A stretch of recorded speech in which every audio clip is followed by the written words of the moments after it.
ನಮಸ್ಕಾರ, ನೀವೆಲ್ಲರೂ ನೋಡ್ತಾ ಇದ್ದೀರಿ ಕನ್ನಡಮ ನ್ಯೂಸ್ ನೆಟ್ವರ್ಕ್. ನಾನು ರವಿ ಸುರೇಶ್. ದಿನದ ಪ್ರಮುಖ ಸುದ್ದಿಗಳನ್ನು ನೋಡೋಣ. ಅದಕ್ಕಿಂತ ಮುಂಚೆ ಹೆಡ್ಲೈನ್ಸ್.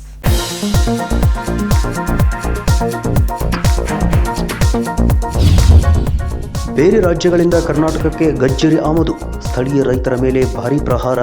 ರೈತ ಸಂಘದಿಂದ ಇವತ್ತು ಬೆಳಗಾವಿಯಲ್ಲಿ ಬಿಗ್ ಪ್ರೊಟೆಸ್ಟ್.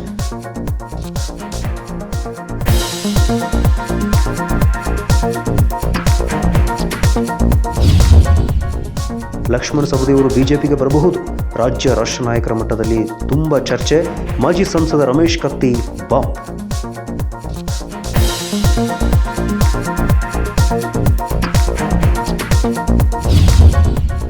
ಅಕ್ರಮ ಮದ್ಯ ನಾಶ. ರಾಮತೀರ್ಥ ನಗರದಲ್ಲಿ 106 ಲೀಟರ್ ಮದ್ಯ ವಶಕ್ಕೆ. ಲಕ್ಷಾಂತರ ರೂಪಾಯಿ ಮೌಲ್ಯದ ಮದ್ಯ ಬೆಂಕಿಗೆ ಆಹುತಿ.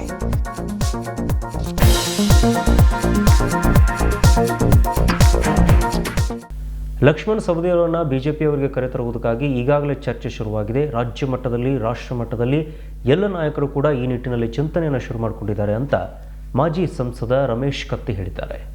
ಲಕ್ಷ್ಮಣ ಸವದಿಯವರು ಬಿಜೆಪಿಗೆ ಬರುವ ಕುರಿತು ಈಗಾಗಲೇ ಚರ್ಚೆ ಶುರುವಾಗಿದೆ. ರಾಷ್ಟ್ರೀಯ ಮಟ್ಟದಲ್ಲಿ, ರಾಜ್ಯ ಮಟ್ಟದಲ್ಲಿ ಚರ್ಚೆ ಆರಂಭ ಆಗಿದೆ.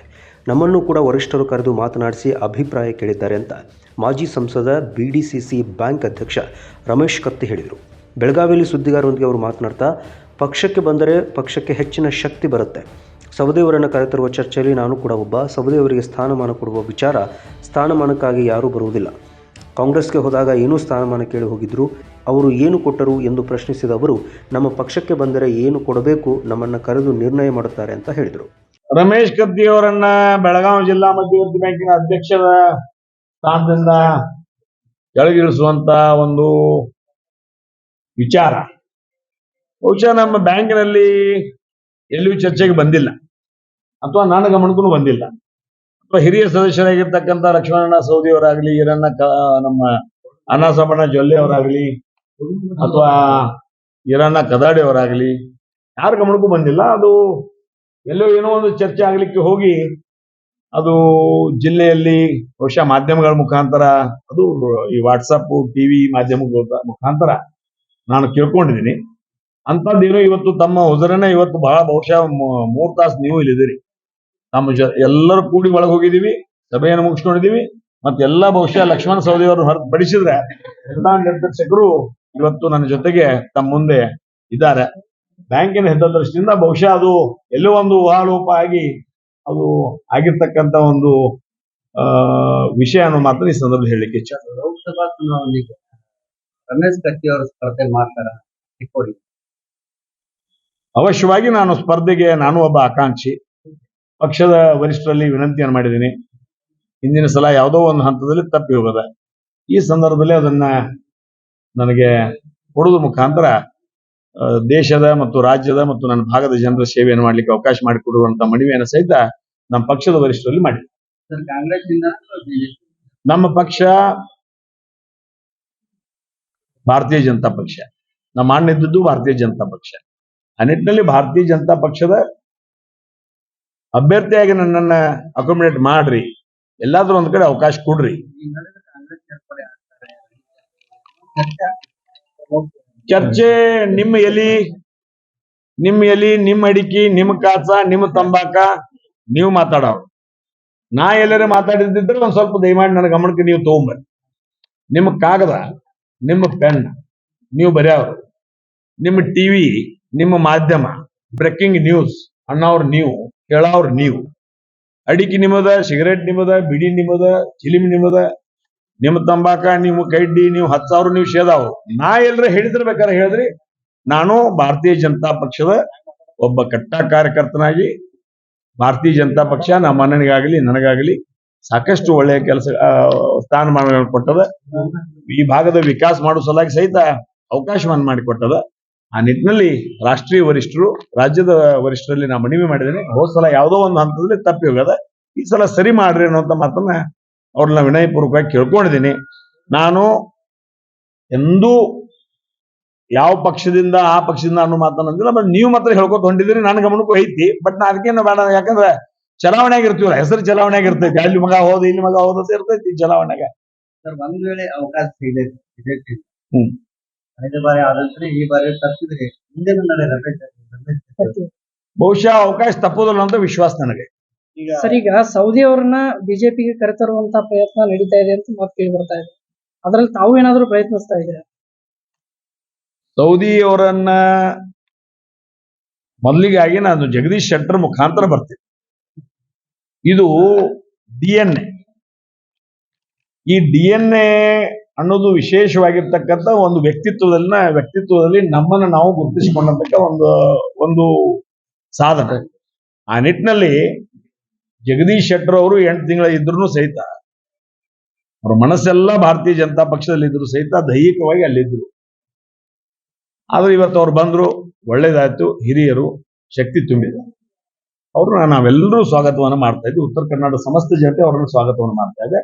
ಆ ನಿಟ್ಟಿನಲ್ಲಿ ರಾಷ್ಟ್ರೀಯ ಅಧ್ಯಕ್ಷರಿಗೆ ಮತ್ತು ರಾಜ್ಯ ಅಧ್ಯಕ್ಷರಿಗೇನೂ ಸಹಿತ ಈ ಸಂದರ್ಭದಲ್ಲಿ ನಾವು ಧನ್ಯವಾದ ಹೇಳಲಿಕ್ಕೆ ಇಚ್ಛೆ ಪಡ್ತೇವೆ.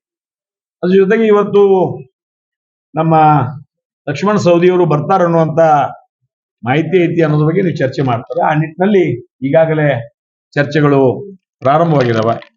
ರಾಷ್ಟ್ರೀಯ ಮಟ್ಟದಲ್ಲಿ ಚರ್ಚೆ ಪ್ರಾರಂಭ ಆಗ್ಯದ, ರಾಜ್ಯ ಮಟ್ಟದಲ್ಲಿ ಚರ್ಚೆ ಪ್ರಾರಂಭ ಆಗ್ಯದ. ಆ ನಿಟ್ಟಿನಲ್ಲಿ ನಮ್ಮನ್ನು ಸಹಿತ ಮಹಾಂತೇಶ್ ಇರ್ಬೋದು, ನಾ ಇರ್ಬೋದು, ಅರವಿಂದ್ ಇರ್ಬೋದು, ನಮ್ಮನ್ನು ಸಹಿತ ಅವರು ಕರೆದು ಮಾತನಾಡಿಸಿದ್ದಾರೆ. ನಮ್ಮ ಅಭಿಪ್ರಾಯಗಳನ್ನು ತಿಳಿಸಿದಿವೆ. ಅವರು ಸಹಿತ ಬಂದ್ರೆ ಇನ್ನೂ ಪಕ್ಷಕ್ಕೆ ಹೆಚ್ಚಿನ ಒಂದು ಶಕ್ತಿ ಬರ್ತದೆ. ಅವರು ಒಬ್ಬ ನುರಿತ ರಾಜಕಾರಣಿ, ಜೊತೆಗೆ ಸಹಕಾರಿ ಕ್ಷೇತ್ರದಲ್ಲಿ ಸಾಕಷ್ಟು ಒಳ್ಳೆಯ ಕೆಲಸಗಳನ್ನು ಮಾಡಿರ್ತಕ್ಕಂಥ ಒಂದು ವ್ಯಕ್ತಿತ್ವವನ್ನು ಹೊಂದಿದ್ದಾರೆ. ಅವರು ಬಂದ್ರೆ ನಾವು ತುಂಬ ಹೊರೋದ್ರಿಂದ ಅವ್ರನ್ನೂ ಸಹಿತ ಸ್ವಾಗತವನ್ನ ಈ ಸಂದರ್ಭದಲ್ಲಿ ಮಾಡ್ತೀವಿ. ಆ ನಿಟ್ಟಿನಲ್ಲಿ ತಾವೇನಾದ್ರೂ ಚರ್ಚೆ ಮಾಡಿದಿರಾ?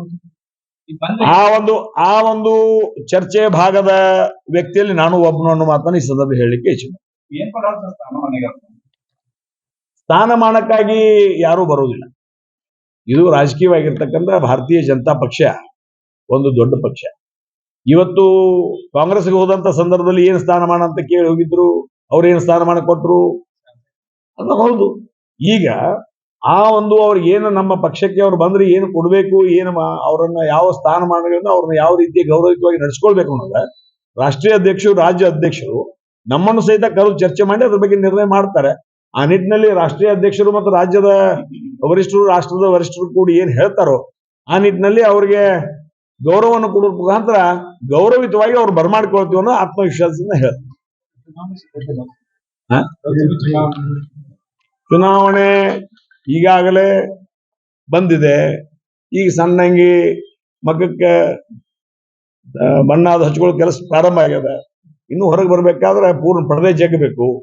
ಅಂದ್ರೆ ನಿಮ್ಮೇನದು ವೇಳಾಪಟ್ಟಿ ಡಿಕ್ಲೇರ್ಡ್ ಆಗ್ಬೇಕು. ಅವಾಗ ಯಾವ ವೇಷದಾಗ ಬರ್ತಾರೆ ಅನ್ನೋದು ಅವಾಗ ತಮಗೂ ಕಾಣ್ತದೆ. ಆ ಸಂದರ್ಭದಾಗ ತಮ್ಮನ್ನು ಮಾತನಾಡಿಸಿ ಮುಂದೆ ಪ್ರಚಾರಕ್ಕೆ ಹೋಗ್ತೀವಿ. Rajashekhar Hiremath, Kannadama news network, Belagavi. ಲಕ್ಷ್ಮಣ್ ಸವದಿ ಅವರು ಬಿಜೆಪಿಗೆ ಬರುವುದರ ಬಗ್ಗೆ ರಾಜ್ಯ ಮಟ್ಟದಲ್ಲಿ ಮತ್ತು ರಾಷ್ಟ್ರ ಮಟ್ಟದಲ್ಲಿ ನಾಯಕರು ಚಿಂತನೆಯನ್ನು ಮಾಡ್ತಾರೆ. ಅವರ ನಿರ್ಧಾರವೇ ಅಂತಿಮವಾಗಿರುತ್ತೆ ಅಂತ ಚಿಕ್ಕೋಡಿಯ ಸಂಸದ ಅಣ್ಣಾ ಸಾಹೇಬ್ ಜೊಲ್ಲೆ ಹೇಳಿದ್ದಾರೆ. ಲಕ್ಷ್ಮಣ್ ಸವದಿ ಅವರು ನಾವು ಬಿಜೆಪಿಗೆ ಬರಲಿ ಎನ್ನುತ್ತೇವೆ, ಆದರೆ ಕೇಂದ್ರದ ಮತ್ತು ರಾಜ್ಯದ ನಾಯಕರು ಏನು ನಿರ್ಧಾರ ತೆಗೆದುಕೊಳ್ತಾರೆ ನೋಡಬೇಕು ಅಂತ ಚಿಕ್ಕೋಡಿ ಲೋಕಸಭಾ ಸಂಸದ ಅಣ್ಣಾ ಸಾಹೇಬ್ ಜೊಲ್ಲೆ ಹೇಳಿದರು. ಬೆಳಗಾವಿಯಲ್ಲಿ ಸುದ್ದಿಗಾರರೊಂದಿಗೆ ಅವರು ಮಾತನಾಡ್ತಾ, ಲಕ್ಷ್ಮಣ್ ಸವದಿ ಅವರನ್ನು ಕರೆದುಕೊಂಡು ಬರುವ ಜವಾಬ್ದಾರಿ ಎಲ್ಲರ ಹೆಗಲಿಗಿದೆ. ನಾನಿರಬಹುದು, ಈರಣ್ಣ ಕಡಾಡಿ ಇರಬಹುದು, ಮಹಾಂತೇಶ್ ದೊಡಗೌಡರು ಇರಬಹುದು, ರಮೇಶ್ ಕತ್ತಿ ಸೇರಿ ಜಿಲ್ಲೆಯ ಎಲ್ಲ ನಾಯಕರ ಮೇಲೂ ಕೂಡ ಈ ಜವಾಬ್ದಾರಿ ಇದೆ ಅಂತ ಹೇಳಿದರು. ತಿಂಗಳಲ್ಲಿ ಒಂದು DC ಬ್ಯಾಂಕಿನ ಏನು ಸಭೆ ಇರ್ತದೆ, ರೆಗ್ಯುಲರ್ ಸಬ್ಜೆಕ್ಟ್ಸ್ ಇರ್ತಾವೆ, ಅದ್ರ ಬಗ್ಗೆ ಚರ್ಚೆ ಇರ್ತದೆ. ಲೋನ್ ಆಗಲಿ, ಇದಾಗಲಿ, ಅಥವಾ ನಮ್ಮ ನಾಬಾರ್ಡ್ದಿಂದ ಬಂದಂಥ ವಿಷಯಗಳಿರ್ತವೆ. ರೆಗ್ಯುಲರ್ ವಿಷಯ ಇದೆ, ರೆಗ್ಯುಲರ್ ಚರ್ಚೆ ಮಾಡಿ ಇವತ್ತು ಮೀಟಿಂಗ್ ಮುಗಿಸ್ತಾ ಇದ್ದೀವಿ. ನಾರ್ಮಲ್ ಇಂಟ್ರೆಸ್ಟ್ ಇದೆ ಸರ್, ಎಲ್ರಿಗೂ ನಾರ್ಮಲ್ ಇಂಟ್ರೆಸ್ಟ್ ಇದೆ. ಶೆಟ್ಟರ್ ಗರು ಅಕ್ಷಯ ಆಯಿತು, ಸೌದಿ ಅವ್ರದ್ದು ಯಾವಾಗ ಏನು ಅಲ್ಲ, ಅದು ನೋಡಬೇಕು. ನಮ್ಮ ಕೇಂದ್ರದ ಮುಖಂಡರು ಮತ್ತು ರಾಜ್ಯದ ಮುಖಂಡರು ಸೇರಿ ಅದನ್ನು ವಿಚಾರ ಮಾಡ್ತಾರೆ. ಅದಕ್ಕೇನು ನಾವು ಬರಲಿ ಅಂತ ಅಂದ್ಕೊಳ್ತೀವೋ, ಅದರ ಇನ್ನು ಅವ್ರ ಮೇಲಿನವ್ರು ಏನು ನಿರ್ಣಯ ತಗೋತಾರೆ ಅದನ್ನು ಜವಾಬ್ದಾರಿ ನಿಮ್ಮ ಹೆಗಲಿಗೆ ಹಾಕಿದ್ದಾರೆ. ಇಲ್ಲ, ಜವಾಬ್ದಾರಿ ಎಲ್ಲರ ಹೆಗಲಿಗೇನೋ ಅದು. ಯಾಕಂದರೆ ಎಲ್ಲರೂ ನಾವಿರ್ಬೋದು, ಕರಾಡಿ ಇರ್ಬೋದು, ಮಹಂತೇಶ್ ಪಾಟೀಲ್ ಇರ್ಬೋದು, ದೊಡ್ಡಗೌಡರು ಇರ್ಬೋದು, ರಮೇಶ್ ಕತ್ತಿ ಅವರು ಇರ್ಬೋದು, ಎಲ್ಲರೂ ಬೆಳಗಾವಿ ಡಿಸ್ಟ್ರಿಕ್ಟ್ ಗೌರ್ಮೆಂಟ್ ಕೂಡ ಇದೆ ಮತ್ತು ಅವ್ರ ಮೇಲೆ ಕೂಡ ಇದೆ. ಅದನ್ನು ಕೇಂದ್ರ ಸರ್ಕಾರ, ಕೇಂದ್ರ ಮುಖಂಡರು ಮತ್ತು ರಾಜ್ಯ ಮುಖಂಡರು ಸೇರಿ ಅದನ್ನು ಮಾಡ್ಕೊಳ್ತಾರೋ. ಅದಕ್ಕೆ ಇಲ್ಲ, ಮಧ್ಯಾಹ್ನ ನಾವು ಯಾವಾಗಲೂ ಕೂಡ ತಿರ್ತೀವಿ. ಅದರ ನೋಡಿರಿ, ಇದು DC ಬ್ಯಾಂಕ್ ಮೀಟಿಂಗ್ ಇದ್ದಾಗ ಇದು ಪಕ್ಷಾತೀತವಾದ ಒಂದು ನಮ್ಮ ಬೋರ್ಡ್ ಆಫ್ ಡೈರೆಕ್ಟರ್ಸ್ ಎಲ್ಲ ಪಕ್ಷದವರು ಇರ್ತಾರೆ. ಇಲ್ಲೇ ನಾವು ರಾಜಕೀಯವಾಗಿ ಮಾಡೋದಿಲ್ಲ. ಅದಕ್ಕೆ ಎಲ್ಲರೂ ಕೂಡಿ ಇರ್ತೀವಿ, ಎಲ್ಲರೂ ಕೂಡಿ ಕೂತು ಮೀಟಿಂಗ್ ಮಾಡಿ ಅವ್ರವ್ರು ಹೋಗ್ತಾರೆ ಅವ್ರ ಕೆಲಸ ನಾವು ಕೆಲಸಗಳು. ಯಾವಾಗ ಕರ್ಕೊಂಡ್ಬರ್ತೀರಿ ಸರ್ ಸೌದಿ? ನೋಡ್ಬೇಕು, ಇನ್ನೂ ನೋಡ್ಬೇಕು, ನಾವು ನೋಡೋಣ ಇನ್ನೇನು ಅವ್ರಿಗೆ ಒಪ್ಪಿಗೆ ಕೊಡಬೇಕಾಗ್ತದೆ. ನಮ್ಮ ಕೇಂದ್ರ ಮತ್ತು ಮುಖಂಡರು ಕೂಡ ಅದನ್ನು ಚರ್ಚೆ ಮಾಡಬೇಕಾಗ್ತದೆ. ಈಗ ನಮ್ಮ ಕೈಯಲ್ಲಿ ನಮ್ಮ ಮುಂದೆ ಇನ್ನೂ ಏನು ಚರ್ಚೆ ಆಗಿಲ್ಲ, ಬರಲಿರೋ ನಮ್ಮದು ಕೂಡ ಆಶೆ ಇದೆ. ಬಂದರೆ ನಮಗೂ ಕೂಡ ಪಕ್ಷಕ್ಕೆ ಒಳ್ಳೆಯದಾಗ್ತದೆ. ನಮ್ಮ ಬೆಳಗಾವಿ ಜಿಲ್ಲೆ ಮಾತ್ರ ಭಾಳ ಒಳ್ಳೆಯದಾಗ್ತದೆ. ಇಲ್ಲ, ನಾವು ಯಾವಾಗಲೂ ಮಾತಾಡ್ತಾ ಇರ್ತೀವಿ ಅಂತ ಹೇಳಿಲ್ಲ, ಯಾವಾಗಿದ್ರು ಕೂಡ ಮೀಟಿಂಗ್ ಬಂದಾಗ ಭೇಟಿ ಆಗ್ತಾರೆ. ಬಿಜೆಪಿ ಬರೋಕ್ಕೆ ವಿಚಾರ ಅದ ಬರೋದು ವಿಚಾರ ನಾವು ಕೂಡ ಕೊಟ್ಟಿದ್ದೀವಿ, ಆಹ್ವಾನ ಕೊಟ್ಟಿದ್ದೀವಿ ಅವ್ರಿಗೆ, ಯಾರಿಗೇನು ಬೇಡ. ಈಗ ಯಾಕಂದ್ರೆ ಹೊಸದಾಗಿ ಯಾರೇ ಹೊರಗೆ ಹೋಗಿದ್ರು ಕೂಡ ನಾವೆಲ್ಲರೂ ನಮ್ಮ ಪಕ್ಷಕ್ಕೆ ಬರಲಿ ತಿಳ್ಕೊಂಡು ನಮ್ಮಲ್ಲಿ ನಮ್ಮ ರಾಜ್ಯಾಧ್ಯಕ್ಷರಾಯಿತು, ನಮ್ಮ ಉಳಿದ ಎಲ್ಲ ಹಿರಿಯರು ಕೂಡ ಅದನ್ನು ಪ್ರಯತ್ನ ಮಾಡ್ತಾ ಇದ್ದಾರೆ. ಈಗ ಎಷ್ಟು ಜನ ಬರ್ತಾರೆ ಹೇಳಿಕ್ ಬರೋಲ್ಲ, ಅದೆಲ್ಲ ಹಿರಿಯ ಮುಖಂಡರು ಚರ್ಚೆ ಮಾಡಿದ್ದಾರೆ. ಇದು ವಿಶ್ವನಾಥ್ ಪಾಟೀಲ್ ಅಲ್ಲ, ಎಲ್ಲರನ್ನೂ ಬರ್ಬೋದು ಅನ್ಸ್ತದೆ, ಯಾರೂ ಬರ್ಲಿಕ್ಕೆ ಅಂತಲ್ಲ. ಯಾಕಂದ್ರೆ ನಾವು ಈಗ ಭಾರತೀಯ ಜನತಾ ಶಿಸ್ತಿನ ಪಕ್ಷದಲ್ಲಿ ಇಲ್ಲಿದ್ದವ್ರು ಹೊರಗೆ ಎಲ್ಲಿವರೆಗೆ ಬಹುತೇಕ ನನಗೆ ಅನ್ಸಿದಾಗ ಇದು ಇರೋದೇ ಕಠಿಣ ಅನ್ಸ್ತದೆ. ಮತ್ತು ಅವರು ಯಾವಾಗಿದ್ರು ಕೂಡ ನಮ್ಮ ಪಕ್ಷದಲ್ಲಿ ಬರಲೇಬೇಕು. ಸೌದಿಯವರು ಚುನಾವಣೆ ಮೊದಲು ಬಂದಿದೆ ಆದರೆ ನೀವು ಸ್ವಲ್ಪ ಬೆಳಗಾವಿ ಜಿಲ್ಲೆ ಸೇರಿದಂತೆ ಇನ್ನೂ ಸ್ವಲ್ಪ ಒಳ್ಳೇದಾಗ್ತಿತ್ತು, ಇನ್ನೂ ಸ್ವಲ್ಪ ಒಳ್ಳೇದಾಗ್ಬೋದಿತ್ತು ಅಂತ ನಮಗೂ ಅಂದಾಗಿತ್ತು. ಆದರೆ ಏನದು ಏನು ಮಾಡೋಕ್ಕೆ ಬರಲ್ಲ. ಏನು ಒಲವು ತೋರಿಸಿದ್ದಾರೆ ಸರ್? ಹಾಂ, ಒಲವು ತೋರಿಸ್ಬೋದು ಅನ್ಸ್ತದೆ. ನೋಡೋಣ ಇನ್ನೇನು ಪಾಸಿಟಿವ್ ಅದಾರೆ. ಪಾಸಿಟಿವ್ ಇದಾರ ತಿಳ್ಕೊಂಡು ಹೋಗೋದು ನಾವು ಬರೋವರಿಗೆ ಪಾಸಿಟಿವ್ ಅದಾರ. Rajashekhar Hiremath, Kannada news network, Belagavi. ಬೆಳಗಾವಿಯ ರಾಮತೀರ್ಥ ನಗರದಲ್ಲಿ ಅಕ್ರಮವಾಗಿ ಸಾಗಿಸಲಾಗ್ತಾ ಇದ್ದಂಥ ಮದ್ಯವನ್ನು ಅಬಕಾರಿ ಇಲಾಖೆ ಅಧಿಕಾರಿಗಳು ವಶಕ್ಕೆ ತೆಗೆದುಕೊಂಡು ಲಕ್ಷಾಂತರ ರೂಪಾಯಿ ಮೌಲ್ಯದ ಮದ್ಯವನ್ನು ನಾಶಪಡಿಸಿದ್ದಾರೆ. ಅಕ್ರಮವಾಗಿ ಸಾಗಾಟ ಮಾಡುತ್ತಿದ್ದ ಮದ್ಯವನ್ನು ವಶಪಡಿಸಿಕೊಂಡಿದ್ದ ಅಬಕಾರಿ ಇಲಾಖೆ ಮಂಗಳವಾರ ರಾಮತೀರ್ಥ ನಗರದಲ್ಲಿ ಲಕ್ಷಾಂತರ ಮೌಲ್ಯದ ಮದ್ಯವನ್ನು ನಾಶಪಡಿಸಿದೆ. ಅಬಕಾರಿ ಇಲಾಖೆ ವಶಪಡಿಸಿಕೊಂಡಿದ್ದ ಕಳ್ಳಬಟ್ಟಿ, ಬಿಯರ್, ಬ್ರ್ಯಾಂಡೆಡ್ ಮದ್ಯ ಎಲ್ಲವನ್ನೂ ಅಬಕಾರಿ ಉಪ ಆಯುಕ್ತೆ ವನಿಜಾಕ್ಷಿ ಎಂ ನೇತೃತ್ವದಲ್ಲಿ ನಾಶ ಮಾಡಲಾಗಿದೆ. ಒಟ್ಟು 18,297 ಲೀಟರ್ ಮದ್ಯ, ಬಿಯರ್ 4,061 ಲೀಟರ್, ಕಳ್ಳಬಟ್ಟಿ 665 ಲೀಟರ್ ಮದ್ಯ ನಾಶವನ್ನು ಮಾಡಲಾಗಿದೆ.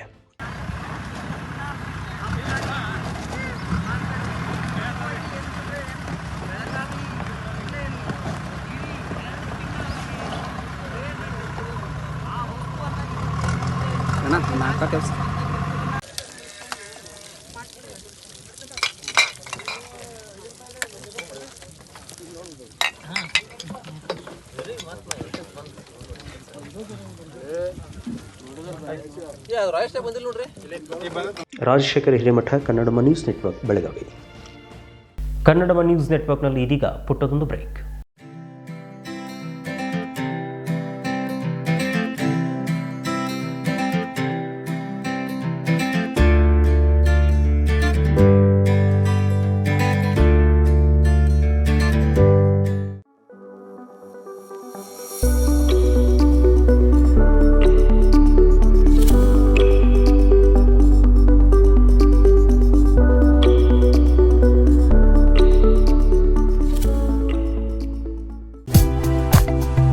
होटल आदर्श पैलेस लजीज खाने के साथ यहाँ है बेहतरीन रूम्स, रहने के लिए स्टैंडर्ड रूम्स और सूट रूम्स, साथ ही साथ मौजूद है कई सारी क्वालिटियों से भरपूर स्टैंडर्ड डिलक्स रूम्स और deluxe suit rooms. Luxurious life का अनुभव लेना है तो एक बार अवश्य भेंट दें।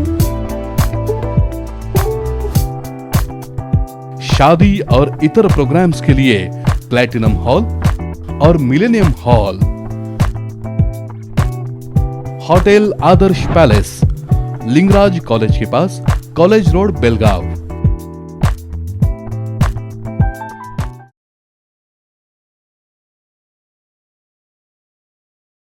ಬ್ರೇಕ್ ಬಳಿಕ ಮತ್ತೆ ಸ್ವಾಗತ. ಕಾರಂಜಿ ಮಠದ ಗುರುಸಿದ್ಧ ಸ್ವಾಮೀಜಿಗಳು ದೇಶದಲ್ಲಿ ಕೂಡಿ ಬಾಳಿದರೆ, ಸೋದರತ್ವದಿಂದ ಬಾಳಿದರೆ ಸುಖ, ಶಾಂತಿ, ನೆಮ್ಮದಿ ನೆಲೆಸುತ್ತದೆ ಅಂತ ಅಭಿಪ್ರಾಯವನ್ನು ವ್ಯಕ್ತಪಡಿಸಿದ್ದಾರೆ. ದೇಶದಲ್ಲಿ ಸುಖ, ಶಾಂತಿ, ನೆಮ್ಮದಿ ನೆಲೆಸಬೇಕಾದರೆ ಸರ್ವ ಧರ್ಮಗಳು ಒಂದಾಗಿ ಬಾಳಿದರೆ ಬಾಳಬೇಕಿದೆ ಅಂತ ಕಾರಂಜಿ ಮಠದ ಗುರುಸಿದ್ಧ ಮಹಾಸ್ವಾಮೀಜಿ ಹೇಳಿದರು. ಬೆಳಗಾವಿ ಕನ್ನಡ ಸಾಹಿತ್ಯ ಭವನದಲ್ಲಿ ಆಯೋಜಿಸಲಾಗಿದ್ದ ಸೌಹಾರ್ದ ಕರ್ನಾಟಕ ವೇದಿಕೆ ಮಹಾತ್ಮ ಗಾಂಧೀಜಿಯವರ ಹುತಾತ್ಮ ದಿನದ ಅಂಗವಾಗಿ ಅವರು ಮಾತನಾಡಿದರು. ಸೌಹಾರ್ದಯುತ ಮಾನವ ಸರಪಳಿ ಸಭೆ ಉದ್ದೇಶಿಸಿ ಮಾತನಾಡಿದರು. ದೇಶದ ಏಳಿಗೆಗಾಗಿ ಎಲ್ಲರೂ ಶ್ರಮಿಸೋಣ, ಒಗ್ಗಟ್ಟಾಗಿ ದುಡಿಯೋಣ ಅಂತ ಹೇಳಿದರು. ಈ ಸಂದರ್ಭದಲ್ಲಿ ಮುಸ್ಲಿಂ ಸಮುದಾಯದ ಮೌಲಾನಾ ಮುಸ್ತಾಫ್ ಅಹಮದ್ ಅಶ್ರಫಿ ಮಾತನಾಡಿದರು. ನೋಟಿನಲ್ಲಿ ರಾಮನನ್ನ ಭಾವಚಿತ್ರ ಹಾಕಿ ಭಯ ಹುಟ್ಟಿಸುವ ಯತ್ನ ನಡೀತಾ ಇದೆ ಅಂತ ಹೇಳಿದರು. ಕ್ರೈಸ್ತ ಪಾದ್ರಿ ಡಾಕ್ಟರ್ ಫಾದರ್ ಮೆನಿನೋ ಗೊನ್ಸಾಲ್ವಿಸ್ ಮಾತನಾಡಿದರು. ಪ್ರಕೃತಿ ಸೌಂದರ್ಯವನ್ನು ಪ್ರೀತಿಸುವ ಉತ್ತಮ ವ್ಯಕ್ತಿ ನಾವಾಗಬೇಕು ಅಂತ ಹೇಳಿದರು. GM ಜೈನ್ಕಾರ್ ಮಾತನಾಡಿ, ಧರ್ಮ ಒಡೆಯುವ ಹುನ್ನಾರ ನಡೀತಾ ಇದೆ, ಇದನ್ನು ಎಲ್ಲರೂ ಕೂಡ ವಿರೋಧಿಸಬೇಕು ಅಂತ ಹೇಳಿದರು. ನಾವು ತಿಳ್ಕೋಬೇಕಾಗ್ತದೆ. ಇವತ್ತು ಬೇರೆ ಬೇರೆಯಾಗಿ ನಮ್ಮನ್ನ ಒಡೆದಾಡುವಂತ ನೀತಿ ಏನು ಹಿಂದೆ ರಾಜ ಮಹಾರಾಜ ಒಡೆದಾಡುವಂತ ನೀತಿಯನ್ನು ಅನುಸರಿಸಿದ್ರು, ಅದೇ ನಿಟ್ಟಿನಲ್ಲಿ ಇವತ್ತು ನಮ್ಮನ್ನ ಒಡೆದಾಡುವಂತ ನೀತಿಯನ್ನ ನಮ್ಮನ್ನ ಅನುಸರಿಸಕ್ಕಾರರು. ಅದಕ್ಕೆ ನಾವೆಲ್ಲರೂ ಜಾಗೃತರಾಗಬೇಕಾಗಿತ್ತು. ಜಾಗೃತರಾಗಬೇಕಾಗಿತ್ತು ಅಂತಂದ್ರೆ ನಾವೆಲ್ಲರೂ ಈಗ ಮೀಟಿಂಗ್ ಬಂದು ಓದಿವಲ್ಲ, ಇವತ್ತೇನು ನಾವಿಲ್ಲಿ ವೇದಿಕೆಯಲ್ಲಿರುವಂತ ಎಲ್ಲ ವಿಚಾರವಂತರಿಗೆ ಎಲ್ಲರಿಗೂ ನಾನು ವಿನಂತಿ ಮಾಡ್ತೀನಿ, ಸೌಹಾರ್ದ ಕರ್ನಾಟಕ ವೇದಿಕೆ ಇದು ಬೆಳಗಾವಿ ಜಿಲ್ಲೆಯಲ್ಲಿ ಕಾಯಮಾಗಿ ಉಳಿಬೇಕು. ಮೇಲಿನ ಮೇಲೆ ಕೋಮು ಸೌಹಾರ್ದತೆ ಬಗ್ಗೆ ಇಲ್ಲಿ ಕೆಲಸಗಳಾಗಬೇಕು, ಚಟುವಟಿಕೆಗಳಾಗಬೇಕು, ಜನರನ್ನ ಜಾಗೃತಗೊಳಿಸುವಂತ ಕೆಲಸ ಆಗಬೇಕು ಅನ್ನುವಂತ ನಿಟ್ಟಿನಲ್ಲಿ ನಾನು ವಿನಂತಿ ಮಾಡ್ಕೊಳ್ತೀನಿ ಅವರಿಗೆ. ಯಾಕಂತಂದ್ರೆ ಇವತ್ತು ಈ ಸಂದರ್ಭದಲ್ಲಿ ರಾಜ್ಯಾದ್ಯಂತ ಜಾಗೃತಿ ಕಾರ್ಯಕ್ರಮ ಆಯೋಜಿಸಲಾಗಿದ್ದು, ಕೋಮುವಾದಿಗಳನ್ನು ಹೊಡೆದೋಡಿಸಿ ನಮ್ಮ ಪರಂಪರೆ ಸೌಹಾರ್ದತೆಯನ್ನು ಬೆಳೆಸೋಣ ಅಂತ ಹೇಳಿದರು. ಸಾಕಷ್ಟು ಸಂಖ್ಯೆಯಲ್ಲಿ ಸಾರ್ವಜನಿಕರು ಕೂಡ ಭಾಗವಹಿಸಿದರು. Mahadev Pawar, Kannadama news network, Belagavi. ಕರ್ನಾಟಕ ರಾಜ್ಯ ರೈತ ಸಂಘ ಇವತ್ತು ಬೆಳಗಾವಿಯಲ್ಲಿ ಪ್ರತಿಭಟನೆಯನ್ನು ಮಾಡಿದೆ. ಬೇರೆ ರಾಜ್ಯದಿಂದ ಗಜ್ಜರಿಯನ್ನು ಆಮದು ಮಾಡಿಕೊಳ್ಳುವ ಮೂಲಕ ಇಲ್ಲಿರುವಂಥ ಸ್ಥಳೀಯ ರೈತರ ಮೇಲೆ ದಬ್ಬಾಳಿಕೆಯನ್ನು ಮಾಡಲಾಗ್ತಾ ಇದೆ ಅಂತ ಆರೋಪ ಮಾಡಿ ಇದರ ವಿರುದ್ಧ ಸರ್ಕಾರ ಕ್ರಮ ಕೈಗೊಳ್ಳಬೇಕು ಅಂತ ಮನವಿಯನ್ನು ಮಾಡಿಕೊಂಡಿದ್ದಾರೆ. ಬೇರೆ ರಾಜ್ಯದ ಗಜ್ಜರಿ ಆಮದು ಮಾಡಿಕೊಳ್ಳುವ ಮೂಲಕ ಬೆಳಗಾವಿ APMC ಸ್ಥಳೀಯ ರೈತರ ಮೇಲೆ ದಬ್ಬಾಳಿಕೆ ನಡೆಸುತ್ತಿರುವುದನ್ನು ಖಂಡಿಸಿ ಮಂಗಳವಾರ ಕರ್ನಾಟಕ ರಾಜ್ಯ ರೈತ ಸಂಘ ಪ್ರತಿಭಟನೆ ಮಾಡಿ ಆಕ್ರೋಶವನ್ನು ಹೊರಹಾಕಿದ್ದಾರೆ. ಬರಗಾಲದಿಂದ ರೈತರು ಸಂಕಷ್ಟಕ್ಕೆ ಸಿಲುಕಿದ್ರೂ ಕೂಡ ಸರ್ಕಾರ ಹಾಗೂ ಸಂಬಂಧಪಟ್ಟ ಸರ್ಕಾರಿ ಇಲಾಖೆಗಳು ನಿರ್ಲಕ್ಷ್ಯವನ್ನು ವಹಿಸಿವೆ. ಇದೀಗ ಸಗಟು ದಲ್ಲಾಳಿಗಳು, ತರಕಾರಿ ವ್ಯಾಪಾರಿಗಳು ರೈತರ ಕಣ್ಣಿಗೆ ಮಣ್ಣು ಹಾಕುತ್ತಿದ್ದಾರೆ ಅಂತ ರೈತರು ಆರೋಪವನ್ನು ಮಾಡಿದರು. शेतकऱ्यांचं नुकसान करणाऱ्या दलालांचा स्थानिक शेतकऱ्यांचं नुकसान करणाऱ्या सरकारचा स्थानिक शेतकऱ्यांचं नुकसान करणाऱ्या सरकारचा स्थानिक शेतकऱ्यांचं नुकसान करणाऱ्या सरकारचा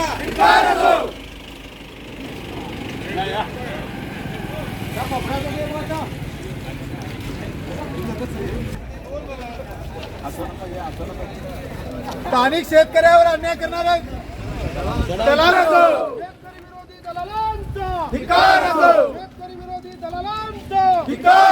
ಸಂದರ್ಭದಲ್ಲಿ ಮಾತನಾಡಿದ ರೈತ ಸಂಘದ ಮುಖಂಡ ಪ್ರಕಾಶ್ ನಾಯಕ್, ಬರಪೀಡಿತ ರೈತರ ಸಮಸ್ಯೆಗಳ ಪರಿಹಾರಕ್ಕೆ ಸರ್ಕಾರ ಗಂಭೀರವಾಗಿ ಚಿಂತೆ ಮಾಡ್ತಾ ಇಲ್ಲ ಅಂತ ಆರೋಪ ಮಾಡಿದರು.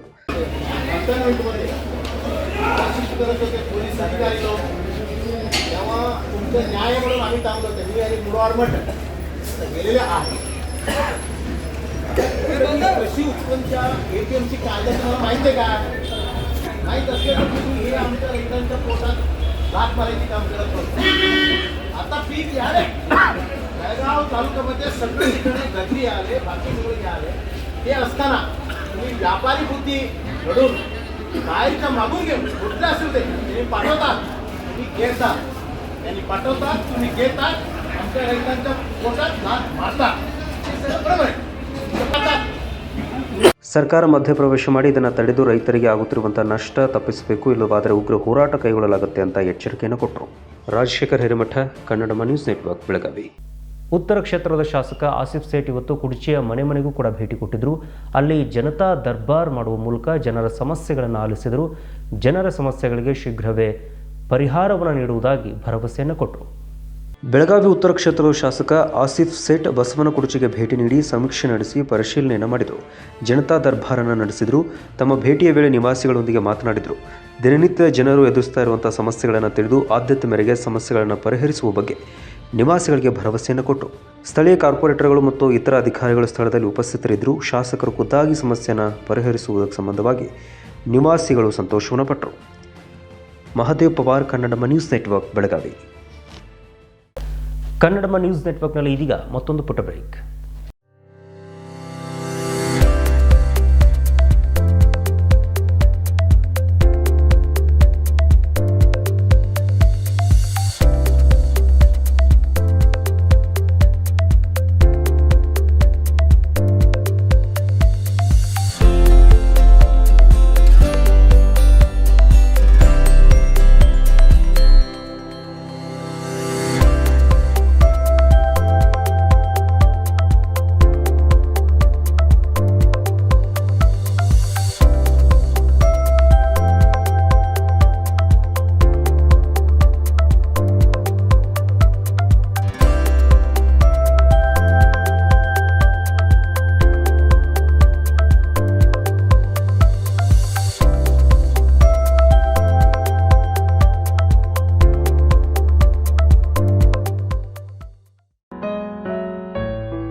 Got a present surprise. कौन है? अरे वो मेरी फ्रेंड आरती है। तेरी शादी तो अटेंड नहीं कर पाई, लेकिन सोचा मिल लूं। वैसे जीत कहाँ है? वो अंदर है, बैठो ना। वाओ जया, बहुत सुंदर लग रहा है। वैसे सच कहूं, तुम्हारी पर्सनालिटी पे जज रहा है। आखिर चॉइस किसकी है? थैंक्स। अच्छा, तो कर्टन्स की तारीफ कर रही हो? अमरकौन कर्टन एंड फर्निशिंग। यहाँ है नए लुक, कलर और स्ट्रक्चर के बेहतरीन कर्टन फर्निशिंग की वैरायटी, जो आपके घर और ऑफिस की शान बढ़ाए। अमरकौन कर्टन एंड फर्निशिंग, खड़े बाजार, बेलगावी। ಬ್ರೇಕ್ ಬಳಿಕ ಮತ್ತೆ ಸ್ವಾಗತ. ಕೂಡಲ ಸಂಗಮದ ಜಯಮೃತ್ಯುಂಜಯ ಸ್ವಾಮೀಜಿಯವರ ಬಗ್ಗೆ ಹಗುರವಾಗಿ ಮಾತನಾಡಿರುವಂಥ ಮೋಟಗಿ ಮಠದ ಪ್ರಭು ಚನ್ನಬಸವ ಸ್ವಾಮೀಜಿಯವರು ಬಹಿರಂಗವಾಗಿ ಕ್ಷಮೆ ಕೇಳಬೇಕು ಅಂತ ಪಂಚಮಸಾಲಿಯ ಮುಖಂಡರು ಇವತ್ತು ಬಹಿರಂಗವಾಗಿ ಪ್ರತಿಭಟನೆ ಮಾಡುವ ಮೂಲಕ ಸ್ವಾಮೀಜಿಯವರನ್ನು ಆಗ್ರಹಪಡಿಸಿದ್ದಾರೆ. ಬೆಳಗಾವಿಯಲ್ಲಿ ನಡೆದ ರಾಷ್ಟ್ರೀಯ ಲಿಂಗಾಯತ ಮಹಿಳಾ ಸಮಾವೇಶದ ಮಾತೆ ಮಹಾದೇವಿ ವೇದಿಕೆ ಮೇಲೆ ಅಥಣಿ ಪಟ್ಟಣದ ಮೋಟಗಿ ಮಠದ ಶ್ರೀ ಪ್ರಭು ಚನ್ನಬಸವ ಮಹಾಸ್ವಾಮೀಜಿ, ಬಸವ ಜಯಮೃತ್ಯುಂಜಯ ಸ್ವಾಮೀಜಿ ಹಗುರವಾಗಿ ಮಾತನಾಡಿರುವುದು ಸಮಂಜಸ ಅಲ್ಲ ಅಂತ ರಾಯಬಾಗ ತಾಲೂಕಿನ ಮುಗಳಖೋಡ ಪಟ್ಟಣದ ಕ್ರಾಸ್ ಬಳಿ ಪಂಚಮಸಾಲಿ ಮುಖಂಡರು ಕೆಲವು ಹೊತ್ತು ರಸ್ತೆ ತಡೆದು ಪ್ರತಿಭಟನೆ ಮಾಡಿದರು. ಅಯೋಧ್ಯೆಯ ರಾಮ ಮಂದಿರ ಉದ್ಘಾಟನೆ ವೇಳೆ ಪಾದಯಾತ್ರೆ ಮಾಡಿ ಅಲ್ಲಿಗೆ ಹೋಗಿರುವ ಜಗದ್ಗುರುಗಳಿಗೆ ನಮ್ಮ ಬಸವಣ್ಣ ಬಗ್ಗೆ ನೆನಪು ಬರಲಿಲ್ಲವೇ? ಸೀತಾಮಾತೆಯನ್ನು ವನವಾಸಕ್ಕೆ ಅಟ್ಟಿದ ಪುರುಷ ನಮಗೆ ಆದರ್ಶ ಅಲ್ಲ. ಬಸವಣ್ಣನ ಅನ್ನ ಉಂಡು ಅನ್ಯರಿಗೆ ಜೈ ಜೈ ಎಂದು ಜಯಘೋಷಗಳನ್ನು ಹಾಕಿರುವ ಜಗದ್ಗುರುಗಳ ನಡೆಗೆ ನಾನು ಧಿಕ್ಕಾರ ಹಾಕುತ್ತೇನೆ ಅಂತ ಧಿಕ್ಕಾರ ಕೂಗುವ ಮೂಲಕ ಜಗದ್ಗುರುಗಳು ಬಸವ ಜಯಮೃತ್ಯುಂಜಯ ಸ್ವಾಮೀಜಿಗಳಿಗೆ ಅವಮಾನ ಮಾಡಿರುವ ಅಥಣಿ ಪಟ್ಟಣದ ಮೋಟಗಿ ಮಠದ ಪ್ರಭು ಚನ್ನಬಸವ ಸ್ವಾಮೀಜಿ ಕೂಡಲೇ ಕ್ಷಮೆ ಯಾಚಿಸಬೇಕು ಅಂತ ಪಂಚಮಸಾಲಿ ಮುಖಂಡರು ಆಗ್ರಹ ಮಾಡಿದರು. ಈ ಸಂದರ್ಭದಲ್ಲಿ ಪಂಚಮಸಾಲಿ ಮುಖಂಡರಾಗಿರುವಂಥ ಅಗ್ರಾನಿ ಶೇಗುಣಸಿ ಮಾತನಾಡಿದರು. ನಂತರದಲ್ಲಿ ಸುರೇಶ್ ಹೊಸಪೇಟೆ ಮಾತನಾಡಿದರು ಹಾಗೂ ರಾಮನಗೌಡ ಪಾಟೀಲ್ ಮಾತನಾಡಿದರು. ಪರಮ ಪೂಜ್ಯ ಬಸವಜಯ ಮುತ್ತು ಸ್ವಾಮೀಜಿಯವರು, ಕಾಗಿನೆಲ್ಲಿ ಸ್ವಾಮೀಜಿಯವರು, ವಾಲ್ಮೀಕಿ ಸಮಾಜ ಸುತ್ತೂರು ಮಠದವರು, ತುಮಕೂರು ಸಿದ್ದರಾಮಠರು ಎಲ್ಲ ಸವರು ಅಯೋಧ್ಯದ ಆಮಂತ್ರಣದ ನಿಮಿತ್ತ ಅಲ್ಲಿ ಅಯೋಧ್ಯೆ ಬಂದಿದ್ದರು. ಅಲ್ಲಿ ಹೋದ ನಂತರ ಅಲ್ಲಿ ಒಂದು ಸ್ವಲ್ಪ ಪಾದಯಾತ್ರೆ ಮಾಡೋದು, ಅಡ್ಡಾಡ್ಕೊತ ಹೋಗೋ ಟೈಮ್ದಾಗ ಅದನ್ನ ಮೊನ್ನೆ ನಮ್ಮ ಅಥಣಿ ಮಠದ ಚನ್ನಬಸವ ಸ್ವಾಮೀಜಿ ಒಂದು ಫಂಕ್ಷನ್ದಾಗ ಏನು ಮಾಡ್ಯಾನು, ಅಲ್ಲಿ ವಾದದ ನಡ್ಕೊತ ಹೋಗಿ ಕಿಶಂದ ಎಲ್ಲರೂ ಏನು ಮಾಡತ್ತಂದ್ರೆ ಒಂದೊಂದು ಸಮಾಜಕ್ಕೆ ಒಂದೊಂದು ಪೀಠ ಮಾಡ್ಕೊತಾರೆ. ಇವರ ಪೀಠ ಮಾಡ್ಕೊಂಡು ಕಿಶಂದ ಎಲ್ಲರೂ ತಮ್ಮ ಇದನ್ನು ಮಾಡ್ಕೊಂಡು ಹೋಗ್ಯಾರು. ಇವರಿಗೆ ನನ್ನ ಧಿಕ್ಕಾರ ರೀ. ಅದನ್ನು ನಾವು ಇವತ್ತು ಆ ಸ್ವಾಮೀಜಿ ಹೇಳಿಕೆಗೇನೆ ಖಂಡಿಸ್ತಾ ಇದ್ದೇವೆ. ಯಾವ ಸ್ವಾಮಿಗೌಡ್ರಿ? ಅಥಣಿ ಮುಟ್ಟಿಗೆ ಮಠ ಸ್ವಾಮಿಗೌಡ್ರಿ. ಅದಕ್ಕೆ ನಾವು ಇವತ್ತು ಅದು ಸ್ವಾಮಿ ಜಿ ಅವರಾಗಲಿ ಇವನು 4-5 ದಿನದಾಗ 2 ನಾವು ಕ್ಷಮೆ ಕೇಳಬೇಕು. ಕ್ಷಮೆ ಕೇಳದಿದ್ರೆ ನಾವು ಅಥಣಿ ಮುಟ್ಟಿಗೆ ಮಠ ಸ್ವಾಮಿಗಳು ಎಲ್ಲಿ ಇರ್ತಾರಲ್ಲ ಅಲ್ಲಿ ಬಹಿಷ್ಕಾರ ಹಾಕೋದು. ಇದರ ಬಗ್ಗೆ ಜಯಮೃತ್ಯುಂಜಯ ಸ್ವಾಮೀಜಿ ಅವರು ಏನಾದರೂ ಪ್ರಕ್ರಿಯೆ ಕೊಟ್ಟಾರ? ಪ್ರಕ್ರಿಯೆ ಕೊಟ್ಟಿಲ್ಲ, ಯಾವ ಸ್ವಾಮಿಗಳು ಪ್ರಕ್ರಿಯೆ ಕೊಟ್ಟಿಲ್ಲ. ನಾವು ಅವರು ಭಕ್ತರಾಗಿ ನಾವು ಇದನ್ನು ನಾವೇ ಇದನ್ನು ಮಾಡೋದಿದ್ದು. ಅವ್ರು ಅಥಣಿ ಮುಟ್ಟಿಗೆ ಸ್ವಾಮಿಗಳು ಎಲ್ಲೇ ಫಂಕ್ಷನ್ಗೆ ವಾದ್ರಂದ್ರೆ ಅವರು ಎಲ್ಲಿ ಬರ್ತಾರಲ್ಲ ಅಲ್ಲೇ ಹೋಗಿ ನಾವು ಕಿಶಂದ ಅವ್ರಿಗೆ ಧಿಕ್ಕಾರ ನಾವು ಕೂಗಾರೋದು. ನಿಮ್ಮ ಹೆಸರು? ನನ್ನ ಹೆಸರು ಸುರೇಶ್ ಮಲ್ಲಪ್ಪಸ್ಪೇಟೆ. ಇವತ್ತಿನ ದಿನ ನಾವು ಇಲ್ಲಿ ಸೇರಿರೋ ಕಾರಣ ಏನಂದರೆ, ಅಥಣಿಯ ಮುಟ್ಗಿ ಶ್ರೀಗಳು ಮೊನ್ನೆ ನಡೆದ ಅಯೋಧ್ಯೆಯಲ್ಲಿ ಆಮಂತ್ರಣ ಬಂದಿರುವುದ ಕಾರಣ ನಮ್ಮ ಪಂಚಮಸಾಲಿ ಶ್ರೀಗಳಾದ ಪೂಜ್ಯ ಅಪ್ಪಾಜಿಯವರು ಬಸವಜಯ ಮೃತ್ಯುಂಜಯ ಸ್ವಾಮೀಜಿಗಳು ಹಾಗೂ ಕಾಗಿನೆಲೆ ಸ್ವಾಮೀಜಿಗಳು ಎಲ್ಲ ಸಮಾಜದ ಸ್ವಾಮೀಜಿಗಳು ಕೂಡ ಅಲ್ಲಿ ಭಾಗಿಯಾಗಿ ಒಂದು ಸಂತೋಷನ ವ್ಯಕ್ತಪಡಿಸಿದರು. ಅದರ ಅಗೇನೆಸ್ಟ್ ಆಗಿ ಅಥಣಿಯ ಮೊಟಗಿ ಮಠದ ಶ್ರೀಗಳು ಅಗೇನೆಸ್ಟ್ ಆಗಿ ಅವರಿಗೆ ಧಿಕ್ಕಾರ ಕೂಗಿ ಅವರೊಂದು ಅವಹೇಳನಕಾರಿ ಕೊಟ್ಟಿರುವುದಕ್ಕಾಗಿ ಒಂದು ಈ ಎಲ್ಲ ಸಮಾಜಗಳಿಗೆ ಒಂದು ನೋವನ್ನು ಉಂಟು ಮಾಡಿದೆ. ಅದಕ್ಕಾಗಿ ಅವರಲ್ಲಿ ಏನೋ ಒಂದು ಕೇಳೋದೇನೆಂದರೆ, ದಯಮಾಡಿ ಏನು ನೀವು ಅವಹೇಳನಕಾರಿ ಕೊಟ್ಟಿದ್ದೀರಿ, ಇದಕ್ಕೆ ಕ್ಷಮೆಯನ್ನು ಕೇಳಬೇಕಂತೇಳಿ ಆ ಸ್ವಾಮೀಜಿ ಅವರ ಕಡೆ ನಾವು ಒತ್ತಾಯವನ್ನು ಮಾಡ್ತೀವಿ ಸರ್. ಈಗ ಸಂದರ್ಭದಲ್ಲಿ Harugeri PSI GS Uppar, ASIಗಳಾದ Dhareppa ಚಿಕ್ಕಾಗುಂಡಿ, SS Patil, Panchamasali ಮುಖಂಡರು ಹಾಜರಿದ್ದರು. Sanjeev Byakude, Kannada news network, Raybag. ದ್ವೇಷವನ್ನು ಬಿಡಬೇಕು, ಪ್ರೀತಿಯನ್ನು ಬೆಳೆಸಿಕೊಳ್ಬೇಕು, ಜೊತೆಗೆ ನಗುತ್ತಾ ಇರಬೇಕು. ಇದರಿಂದ ಬದುಕು ಕೂಡ ನೆಮ್ಮದಿಯಾಗಿರುತ್ತೆ, ಜೊತೆಗೆ ದೇಶವೂ ಕೂಡ ಸಮೃದ್ಧಿಯಿಂದ ಇರುತ್ತೆ ಅಂತ ಡಾಕ್ಟರ್ ಮುರುಘರಾಜೇಂದ್ರ ಸ್ವಾಮೀಜಿಯವರು ಹೇಳಿದ್ದಾರೆ. ರಾಯಭಾಗದಲ್ಲಿ ನಡೆದಿರುವಂಥ ಕಾರ್ಯಕ್ರಮದಲ್ಲಿ ಮಾತನಾಡ್ತಾ ದೇಶಕ್ಕಾಗಿ ಸಂದೇಶವನ್ನು ಕೊಟ್ಟಿದ್ದಾರೆ. ದೇವರಿಗೆ ಕೇಶವನ್ನು ಕೊಟ್ಟು ಎಂದೆಂದಿಗೂ ಅಳಿಯದ ಆಸೆಯನ್ನು ಮಾಡಿ, ಆದರೆ ದುಷ್ಟ ಬುದ್ಧಿಯಿಂದ ದ್ವೇಷವನ್ನು ಸಾಧಿಸಬೇಡಿ. ದ್ವೇಷ ಎನ್ನುವುದು ವಿನಾಶದ ಸಂಕೇತವಾದರೆ ಪ್ರೀತಿ, ಸಹಬಾಳ್ವೆ ಹಾಗೂ ಸಹೋದರತ್ವ ಆದರ್ಶ ಜೀವನದ ಸಂಕೇತ ಅಂತ ಮುಗಳಖೋಡ ಜಿಡ್ಗಾ ಮಠದ ಪೀಠಾಧಿಪತಿ ಷಡಕ್ಷರಿ ಶಿವಯೋಗಿ ಡಾಕ್ಟರ್ ಮುರುಘರಾಜೇಂದ್ರ ಮಹಾಸ್ವಾಮೀಜಿ ಅಭಿಮತ ವ್ಯಕ್ತಪಡಿಸಿದರು. ರಾಯಬಾಗ ತಾಲೂಕಿನ ಮುಗಳಖೋಡ ಪಟ್ಟಣದ ಶ್ರೀ ಯಲ್ಲಾಲಿಂಗ ಮಹಾರಾಜರ ಬೃಹನ್ ಮಠದಲ್ಲಿ ನಡೆಯುತ್ತಿರುವ ಲಿಂಗೈಕ್ಯ ಶ್ರೀ ಯಲ್ಲಾಲಿಂಗ ಮಹಾರಾಜರ 38ನೇ ಪುಣ್ಯ ಸ್ಮರಣೋತ್ಸವ ಕಾರ್ಯಕ್ರಮದಲ್ಲಿ ಅವರು ಆಶೀರ್ವಚನವನ್ನು ನೀಡಿದರು. ಭಿಕ್ಷಾಕೋತ್ರ ನಡೀತೈತಿ. ಅಪ್ಪನ ಬಳಿ ಬಂದು ಸನ್ಮಾರ್ಗದ ಆಶೆ ಮಾಡಿ, ಎಂದೂ ಒಳ್ಳೆಯದಾದಂಥ ಆಶೆ ಮಾಡಿ, ಸಮಾಜಕ್ಕೆ ಒಳ್ಳೆಯದಾಗಲಿ, ದೇಶಕ್ಕೆ ಒಳ್ಳೆಯದಾಗಲಿ, ನಾಡಿಗೆ ಒಳ್ಳೆಯದಾಗಲಿ, ನಮ್ಮೆಲ್ಲರಿಗೂ ಕಾಲ ಕಾಲಕ್ಕೆ ಮಳೆ ಬರಲಿ, ಮಳೆಗೆ ತಕ್ಕ ಬೆಳೆ ಆಗಲಿ, ರೈತರು ಬಾಳೋ ಬಂಗಾರ ಆಗಲಿ, ಇಂಥ 108 ಆಶೆ ಮಾಡ್ರಿ. ಅಪ್ಪ ನಿಮ್ಗೆ ತಕ್ಷಣ ಕೊಡ್ತಾನೆ. ಆಶೆ ಮಾಡಿದ್ರೂ ಪರವಾಗಿಲ್ಲ, ದೇಶ ಕೊಟ್ಟರೂ ಪರವಾಗಿಲ್ಲ, ದ್ವೇಷ ಮಾತ್ರ ಎಂದೆಂದೂ ಮಾಡಬಾರ್ದು ಅನ್ನುವಂಥದ್ದು ನಮ್ಮ ಇವತ್ತಿನ ದ್ವೇಷ ಅಸೂಯೆ ಮಾಡೋದ್ರಿಂದ ಜೀವನದಲ್ಲಿ ಏನೂ ಸಾಧನೆ ಮಾಡಲಿಕ್ಕೆ ಸಾಧ್ಯ ಇಲ್ಲ. ನಾವು 4 ಜನರ ಬಾಯಿ ಒಳಗಡೆ ನಮ್ಮ ಹೆಸರು, ನಮ್ಮ ಮಾಡುವಂಥ ಕಾರ್ಯ ಅದು ಮಾದರಿ ಆಗಬೇಕು. ಬಳಿಕ ಶಿವಾಚಾರ್ಯ ಸ್ವಾಮೀಜಿ ಮಾತನಾಡಿದರು. ಸಿಂಧನೂರು ಶಿವಾಚಾರ್ಯ ಮಹಾಸ್ವಾಮೀಜಿ ಮಾತನಾಡ್ತಾ, ವಿಶ್ವವನ್ನೇ ಬೆಳಗುವ ಸೂರ್ಯನ ಕಿರಣಗಳು ಮನುಕುಲದ ತಾಮಸ ಬುದ್ಧಿ ಎನ್ನುವಂಥ ಕತ್ತಲೆಯಿಂದ ಕಳೆಯಲಾರವು. ಅಂತಃಕರಣದ ಕತ್ತಲನ್ನು ಕಳೆಯಬೇಕಾದರೆ ಅದು ಕೇವಲ ಗುರುವಿನ ಕೃಪೆ ಮತ್ತು ಆಶೀರ್ವಾದದಿಂದ ಮಾತ್ರ ಸಾಧ್ಯ ಅಂತ ಹೇಳಿದರು. ಒಬ್ಬ ಪರಮ ಗುರುವಿನ ಅಡಿದಾವರೆಗಳಲ್ಲಿ ಸೇವೆ ಮಾಡಿ ಆ ಗುರುವಿನ ಕೃಪೆ ಹೊತ್ತ ನಂತರ ಏನು ಅವ ವಿಕಾಸದೊಂದಿಗೆ ಪರಿವರ್ತನೆಯೊಂದಿಗೆ ಒಬ್ಬ ಸ್ವಾಮಿ ಆಗ್ತಾನ, ಒಬ್ಬ ಶಿವಯೋಗಿ ಆಗಿ ಜಗತ್ತನ್ನು ಬೆಳಗುತ್ತಾನೆ. ಅದು ಒಂದು ಪರಂಪರೆ. ಸಾವಿರಾರು ಜನ್ಮಗಳ ತಪಸ್ಸಿನ ಫಲದಿಂದ, ಪುಣ್ಯದ ಫಲದಿಂದ ಒಬ್ಬ ಯೋಗ್ಯ ಗರ್ಭದ ಮುಖಾಂತರವಾಗಿ ಜಗತ್ತಿಗೆ ಒಂದು ಅವತಾರವೇ ಧರಗಿಳಿದು ಬರುತ್ತದೆ. ಇದು ಕೂಡ ಒಂದು ಶ್ರೇಷ್ಠ ಪರಂಪರೆ. ಈ ಸಂದರ್ಭದಲ್ಲಿ ಅಗ್ರಖೇಡದ ಮಾತೋಶ್ರೀ ಸಂಗಮತಾಯಿ, ಜಾಂಗಟಿಹಾಳ ಮಹಾರಾಜರು, ಶ್ರೀಮಠದ ಸಕಲ ಭಕ್ತರು ಉಪಸ್ಥಿತರಿದ್ದರು. ಅಪ್ಪಾಜಿ ಸಂಗೀತ ಕಲಾ ಬಳಗ ಹಾಗೂ ವಿವಿಧ ಕಲಾವಿದರಿಂದ ಭಕ್ತಿಯ ಗಾನಸುಧೆ ಕಾರ್ಯಕ್ರಮ ಪ್ರಸ್ತುತವಾಯಿತು. ಕಾರ್ಯಕ್ರಮದ ನಿರೂಪಣೆಯನ್ನು ನ್ಯಾಯವಾದಿ ಸೋಮು ಹೊರಟ್ಟಿ ನೆರವೇರಿಸಿದರು. Sanjeev Byakude, Kannada news network, Raybag. ಸಂವಿಧಾನ ಜಾಗೃತಿ ಜಾಥಾ ಬೆಳಗಾವಿ ಜಿಲ್ಲೆಯಾದ್ಯಂತ ಸಂಚಾರ ಮಾಡ್ತಾ ಇದೆ. ಇವತ್ತು ಮುತುಗಾ ಗ್ರಾಮಕ್ಕೂ ಕೂಡ ಭೇಟಿ ಕೊಟ್ಟಿತ್ತು. ಅಲ್ಲಿ ಶಿವಾಜಿ ಚೌಕ್ನಲ್ಲಿ ಸಂವಿಧಾನ ಜಾಗೃತಿ ಜಾಥಾ ವಾಹನವನ್ನು ಅತ್ಯಂತ ಆತ್ಮೀಯತೆಯಿಂದ ಬರಮಾಡಿಕೊಳ್ಳಲಾಯಿತು. ಈ ಸಂದರ್ಭದಲ್ಲಿ ಅಧಿಕಾರಿಗಳು ಸಾರ್ವಜನಿಕರಿಗೆ ಜಾಗೃತಿ ಮೂಡಿಸುವಂಥ ಕೆಲಸವನ್ನು ಮಾಡಿದರು. ಬೆಳಗಾವಿ ಜಿಲ್ಲಾಡಳಿತ, ಜಿಲ್ಲಾ ಪಂಚಾಯತ್, ಮಹಾನಗರ ಪಾಲಿಕೆ, ಪೌರಾಡಳಿತ ಇಲಾಖೆ ಹಾಗೂ ಸಮಾಜ ಕಲ್ಯಾಣ ಇಲಾಖೆ ಸಹಯೋಗದಲ್ಲಿ ಸಂವಿಧಾನ ಜಾಗೃತಿ ಜಾಥಾವನ್ನು ಕೈಗೊಳ್ಳಲಾಗಿದೆ. ಸ್ತಬ್ಧ ಚಿತ್ರ ಮೆರವಣಿಗೆ ಹಾಗೂ ಐಕ್ಯತಾ ಸಮಾವೇಶ ಇಡೀ ಬೆಳಗಾವಿ ಜಿಲ್ಲೆಯಲ್ಲಿ ಸಂಚಾರವನ್ನು ಮಾಡ್ತಾ ಇದೆ. ಇದೇ ಹಿನ್ನೆಲೆಯಲ್ಲಿ ಬೆಳಗಾವಿಯ ಮಾಸಮಡ್ಡಿ, ಬಸರಿಕಟ್ಟಿ, ನಿಲುಜಿ, ಮುತ್ಗಾ, ಸಾಂಬ್ರಾ, ಬಾಳೆಕುಂದ್ರ ಸೇರಿದಂತೆ ವಿವಿಧ ಗ್ರಾಮಗಳಲ್ಲಿ ಸಂವಿಧಾನ ಜಾಗೃತಿ ಜಾಥಾ ವಾಹನ ಮೆರವಣಿಗೆಯನ್ನು ಹೊರಟಿತು.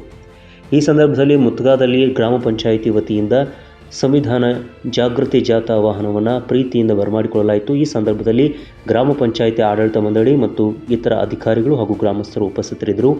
ಶಿವಾಜಿ ಚೌಕ್ನಲ್ಲಿ ಸಂವಿಧಾನ ಜಾಗೃತಿ ಜಾಥಾ ಬರಮಾಡಿಕೊಂಡು ನಂತರದಲ್ಲಿ ಮುಂದಿನ ಗ್ರಾಮಗಳಿಗೆ ಅದನ್ನು ಬೀಳ್ಕೊಡಲಾಯಿತು. ಈ ಸಂದರ್ಭದಲ್ಲಿ ಸಮಾಜ ಕಲ್ಯಾಣ ಇಲಾಖೆ ಅಧಿಕಾರಿ ಸುದರ್ಶನ್ ಉಪ್ಪಾರ್ ಅವರು ಮಾತನಾಡಿದರು. ಸಂವಿಧಾನ ಯಾವೆಲ್ಲ ಹಕ್ಕುಗಳನ್ನು ಕೊಟ್ಟಿದೆ ಮತ್ತು ಯಾವೆಲ್ಲ ಜವಾಬ್ದಾರಿಗಳನ್ನು ಸಾರ್ವಜನಿಕರು, ನಾಗರಿಕರು ನಿಭಾಯಿಸಬೇಕಾಗಿದೆ ಮತ್ತು ಸರ್ಕಾರ ಯಾವೆಲ್ಲ ಯೋಜನೆಗಳನ್ನು ಜಾರಿಗೆ ತಂದಿದೆ ಅದೆಲ್ಲದರ ಬಗ್ಗೆಯೂ ಕೂಡ ಸಾರ್ವಜನಿಕರಿಗೆ ಜಾಗೃತಿ ಮೂಡಿಸುವಂಥ ದೃಷ್ಟಿಯಿಂದ ಸಂವಿಧಾನ ಜಾಗೃತಿ ಜಾಥಾ ಕೈಗೊಳ್ಳಲಾಗಿದೆ ಅಂತ ಹೇಳಿದರು. ಸುದರ್ಶನ್ ಉಪ್ಪಾರ್ ಅಂತ ಸಮಾಜ ಕಲ್ಯಾಣ ಇಲಾಖೆಯಲ್ಲಿ ಸೂಪರ್ಟೆಂಡೆಂಟ್ ಆಗಿ ಕಾರ್ಯನಿರ್ವಹಿಸ್ತಾ ಇದ್ದೀನಿ.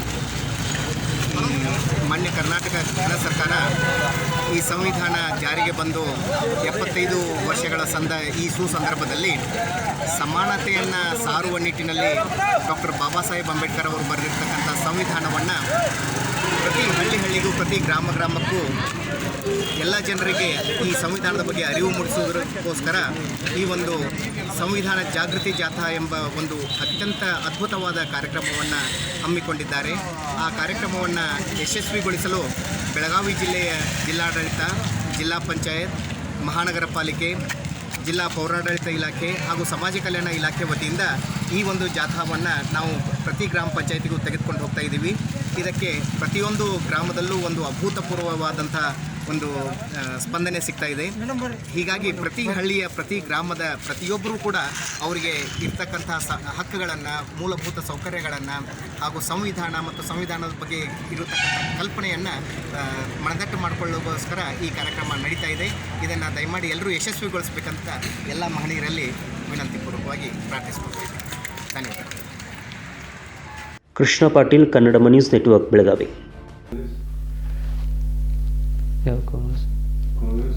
ಹಾಂ, ಓಕೆ. ಇದನ್ನು ಇದ್ರ ಜೊತೆಗೆ ಒಂದು ಆ್ಯಡ್ ಮಾಡಿಕೊಡ್ರೆ. ಬೆಳಗಾವಿಯ ಕಾಂಗ್ರೆಸ್ ಭವನದಲ್ಲಿ ಇವತ್ತು ಮಹಾತ್ಮ ಗಾಂಧೀಜಿಯವರ ಪುಣ್ಯ ಸ್ಮರಣೆಯನ್ನು ಆಚರಿಸಲಾಯಿತು. ಬೆಳಗಾವಿಯ ಜಿಲ್ಲಾ ಘಟಕದಿಂದ ಮತ್ತು ಗ್ರಾಮೀಣ ಘಟಕದಿಂದ ಪದಾಧಿಕಾರಿಗಳು, ಕಾರ್ಯಕರ್ತರು ಈ ಸಂದರ್ಭದಲ್ಲಿ ಉಪಸ್ಥಿತರಿದ್ದರು. ಬೆಳಗಾವಿಯ ಕಾಂಗ್ರೆಸ್ ಭವನದಲ್ಲಿ ಇವತ್ತು ಮಹಾತ್ಮ ಗಾಂಧೀಜಿಯವರ ಪುಣ್ಯ ಸ್ಮರಣೆಯನ್ನು ಆಚರಿಸಲಾಯಿತು.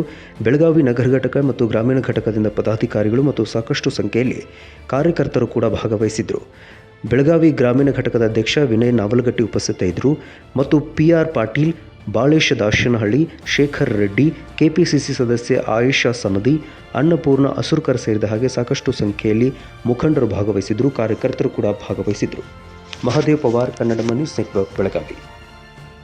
ಇದೀಗ ಮತ್ತೊಮ್ಮೆ ಹೆಡ್ಲೈನ್ಸ್.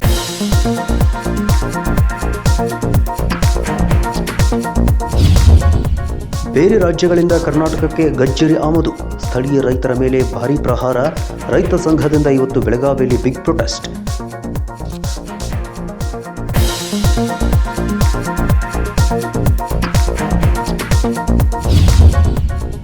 ಲಕ್ಷ್ಮಣ ಸವದಿಯವರು ಬಿಜೆಪಿಗೆ ಬರಬಹುದು. ರಾಜ್ಯ ರಾಷ್ಟ್ರ ನಾಯಕರ ಮಟ್ಟದಲ್ಲಿ ತುಂಬಾ ಚರ್ಚೆ.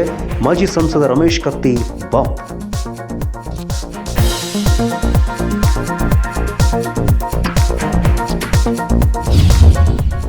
ಅಕ್ರಮ ಮದ್ಯ ನಾಶ. ರಾಮತೀರ್ಥ ನಗರದಲ್ಲಿ 106 ಲೀಟರ್ ಮದ್ಯ ವಶಕ್ಕೆ. ಲಕ್ಷಾಂತರ ರೂಪಾಯಿ ಮೌಲ್ಯದ ಮದ್ಯ ಬೆಂಕಿಗೆ ಆಹುತಿ.